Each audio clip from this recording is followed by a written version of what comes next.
Sometimes the loudest cry for help isn't spoken, it's written in silence. A young boy sat in class, staring at an empty lunchbox he had brought only for show. He didn't dare ask for food, but instead wrote two simple words on his notebook, "I'm hungry." His teacher saw it and froze. What she did next changed both of their lives forever. Ethan was a quiet 12-year old boy who rarely spoke unless someone spoke to him first. He wasn't shy by nature. He was just tired. Tired of pretending everything was okay. Tired of forcing a smile when his stomach twisted in hunger.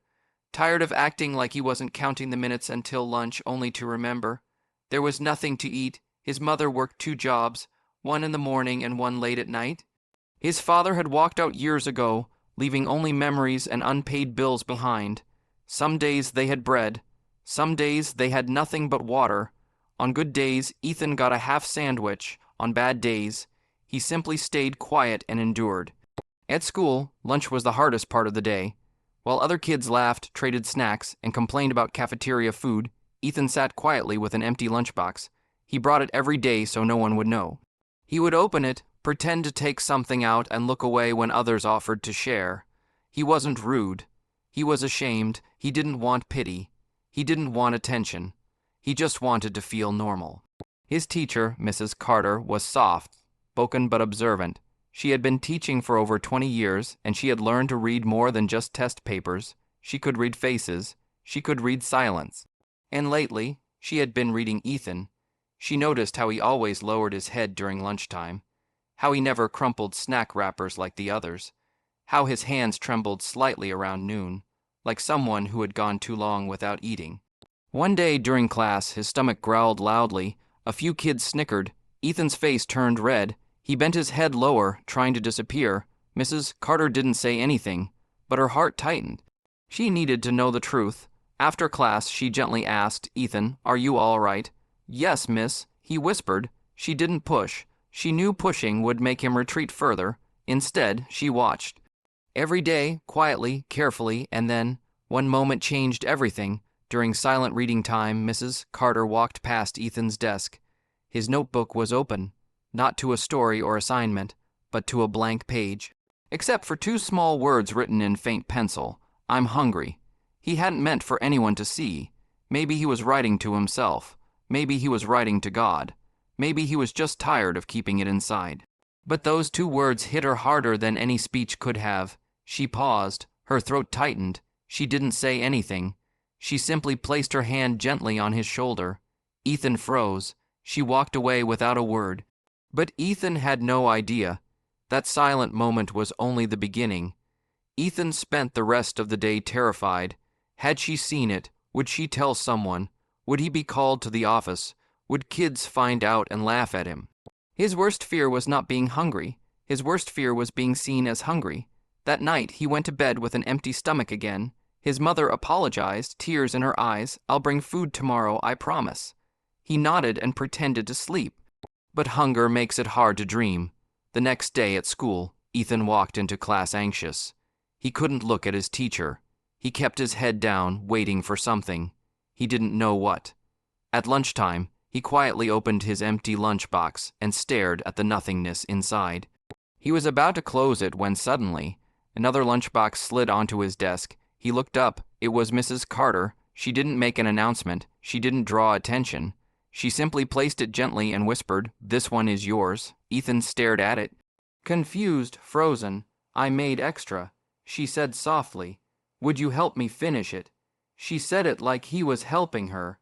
That made it easier to accept. Slowly, he reached out and opened the box. Inside was a sandwich, apple slices, cookies, and a handwritten note. "You are not alone." His eyes burned. He blinked fast, trying not to cry. No one had ever said that to him before, but kindness had consequences, and not everyone understood it. A nearby student noticed and said loudly, "Why did the teacher give him lunch?" Others heard. Whispers filled the room. Some kids looked curious, others judgmental. "Is he poor? Why doesn't he bring food? Did he forget?" Ethan's face flushed red. His hands trembled. He wanted to disappear again. Mrs. Carter stood up calmly. "I gave him lunch because sometimes we all need help. And when someone needs help, we give it. That's what kindness is. The room fell silent, but not everyone agreed. Later that day, Ethan overheard two kids whispering in the hallway. He only got food because he's the teacher's favorite. Or because he's pathetic. The words stung. He wasn't angry. He was ashamed. That night, he wrote in his notebook again. But this time, he didn't write "I'm hungry." He wrote, "I don't deserve it." The next morning, Ethan walked into class feeling heavier than ever. He returned the lunchbox to Mrs. Carter quietly without meeting her eyes. "Did you eat well?" she asked with a gentle smile. He hesitated. "Yes, thank you." Then, after a pause, he whispered, "But please don't do it again." Her smile faded slightly, not from disappointment, but from understanding. "Ethan." "Why?" He kept his head down. His voice was barely a whisper. "I don't want people to think I'm weak." Mrs. Carter knelt beside his desk so she could look him in the eye, not as a teacher, but as someone who cared. "Needing help doesn't make you weak, Ethan. It makes you human." His eyes filled with tears. She continued softly, "Do you know what real strength is? It's not pretending everything is okay. It's allowing someone to stand beside you when things are not." He stared at her, trying to process. At that moment, the classroom door opened. One by one, students walked in, each carrying something in their hands. Snacks, fruits, sandwiches, juice boxes. Ethan looked around, confused. One of the boys he thought had mocked him the day before stepped forward and placed a bag of chips on his desk. "I brought extra today," he said awkwardly. "Can you help me finish it?" Another girl placed a granola bar. "Me too." Soon, his desk was full. Ethan couldn't speak. Mrs. Carter stood at the front of the class. Yesterday, Ethan felt alone. Today, we make sure he never feels that way again. There were no grand speeches, no applause, just quiet kindness. Ethan slowly looked up, tears streaming down his face. But this time, he didn't hide them. He whispered, "Thank you." For the first time in a long time, he felt full, but not just in his stomach, in his heart. Kindness doesn't always come in grand gestures. Sometimes it's a sandwich, a soft word, a shared moment of understanding. Someone you know might be silently writing "I'm hungry" in their heart. Don't wait for them to ask.